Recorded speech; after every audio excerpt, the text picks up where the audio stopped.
remember a few weeks ago when we were 1-5 and we were talking about picking in the top portion of the NFL draft for 2021, and we had rose tinted glasses about the opportunity of drafting Justin Fields, Trey Lance, Zach Wilson.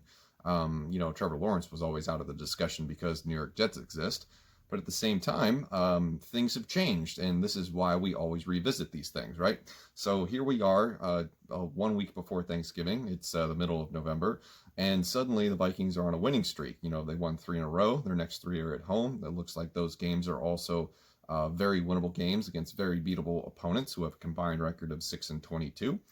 It's starting to look like we are not going to be in the top portion of the NFL draft come April for the 2021 NFL draft. We might be somewhere in the middle or closer to late middle first round. So probably somewhere near the 20th pick. So right now, according to fanspeak.com, whose mock draft machine that I used for this mock draft, we are picking 16th in the first round.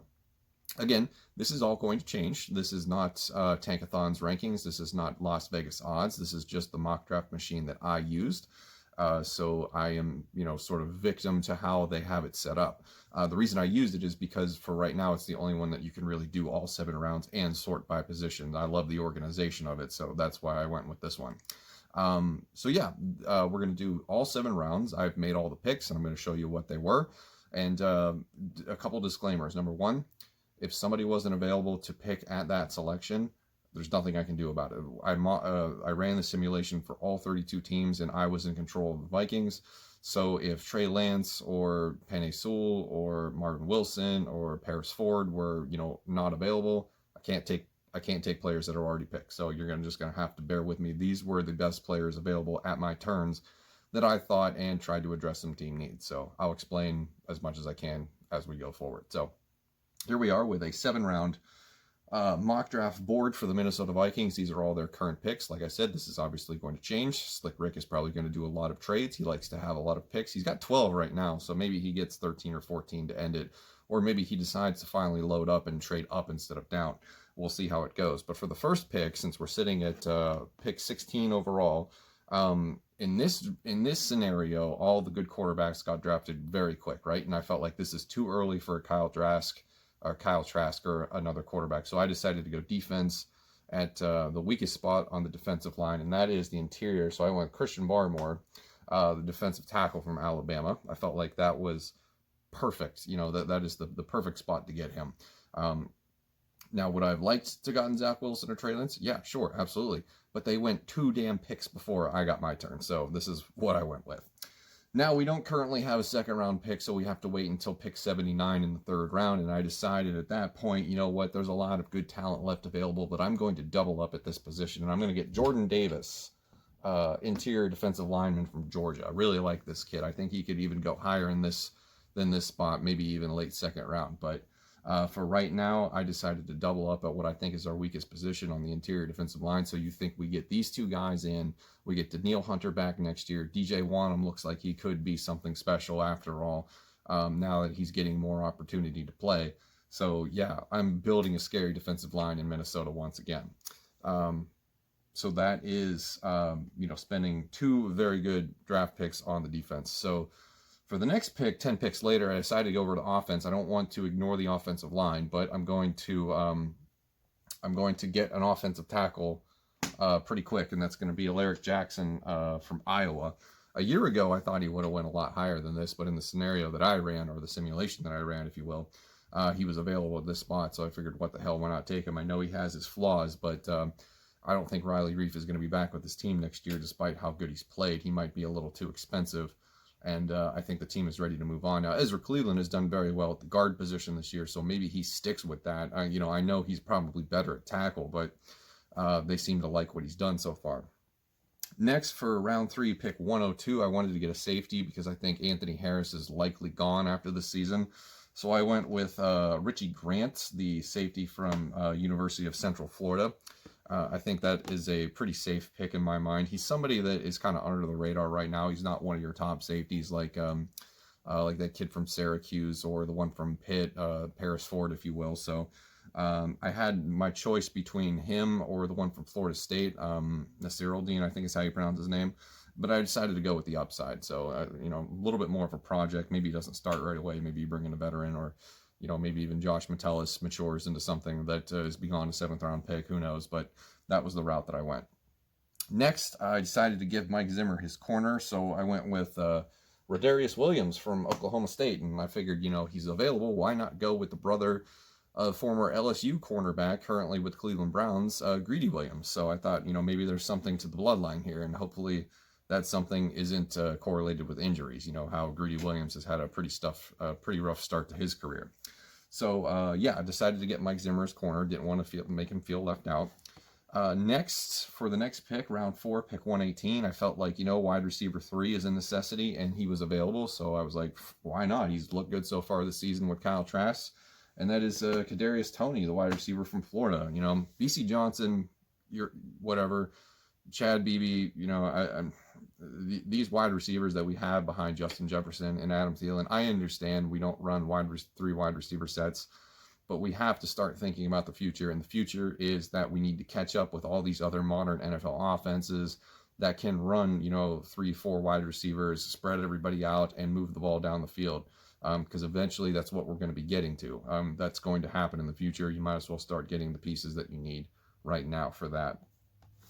Speaking of offense and moving in a different direction, for the next pick, round 4, pick 130, not a lot of great quarterback talent left, so I decided to pull the trigger at this point. I waited probably a bit too long because I could have had Kyle Trask or Mac Jones. But at this point, I figured I'd go get a quarterback, so I went with Sam Ellinger out of Texas. He was available. Not the best quarterback prospect that I can get in this draft, absolutely, without having one of the top 10 picks. But at the same time, I feel like Sam Ellinger is a guy who can come in and, survive as the QB2 or QB3 for a couple of years while Kirk Cousins runs out that expensive-ass contract, if you will, because I don't think that we're going to be able to move on from him in the offseason, so likely we're going to need to invest in the future, but we can still take a project quarterback at the same time where he doesn't have to play right away. So Sam Ellinger sort of fits that description for me. Next, round 5, pick 157, channeling my inner Rick Spielman. I waited until this spot to address the guard position. So I went with Dickerson from Alabama, Landon Dickerson. I feel like Dakota Dozier is probably not the answer long term, and then Ezra Cleveland, maybe if you want to move him out of that guard spot, you bring in a true guard. Nothing wrong with getting players from Alabama. They're all NFL caliber.